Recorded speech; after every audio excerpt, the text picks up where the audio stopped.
In 2014, Nigeria shocked the world when they beat South Africa to become Africa's largest economy. This was after the country rebased its gross domestic product data to include previously left-out industries like telecoms, information technology, music, online sales, airlines, and film production. The rebasing of the economy's gross domestic product found that it was around 60% bigger than the Statistics Bureau of Nigeria had been reporting, jumping it from $270 billion to $509 billion, placing it well above South Africa's nominal GDP of $322 billion. Did the country's big population of over 170 million play a part? Fast forward to 2022, South Africa has not yet claimed the top spot it had held for so many years. However, some economists point out that Nigeria's economic output is underperforming because at over 200 million people, its population is 3 times larger than South Africa's 60 million.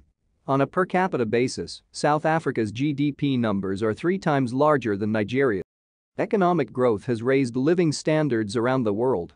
However, modern economies have lost sight of the fact that the standard metric of economic growth, gross domestic product, merely measures the size of a nation's economy and doesn't reflect a nation's welfare.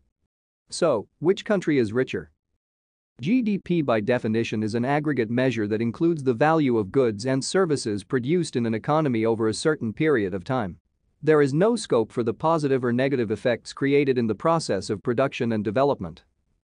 GDP fails to capture the distribution of income across society, which is something that is becoming more pertinent in today's world, with rising inequality levels in the developed and developing world alike.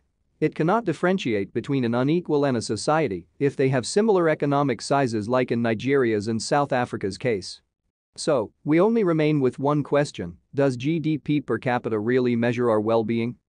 When economists try to determine if a country is prosperous, the most commonly used indicator is GDP per capita, which is a measure of the total value generated by an economy in a given year, divided by the number of people living in it.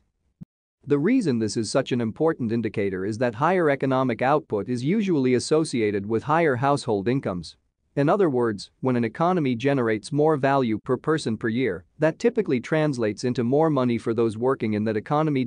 Though GDP per capita is an indirect measure of average income, it does not necessarily mean that the typical person in the economy earns this amount.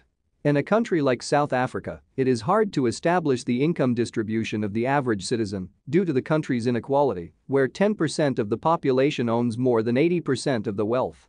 Though it is tempting to use GDP per capita as an all-encompassing measure of prosperity, it does not tell the full story, but for now it is the best way to measure the economic well-being of the country. With this being said, South Africa's higher GDP per capita of $7,200 makes it richer than Nigeria's GDP per capita of $2,400. If you liked our video, don't forget to share, like and subscribe.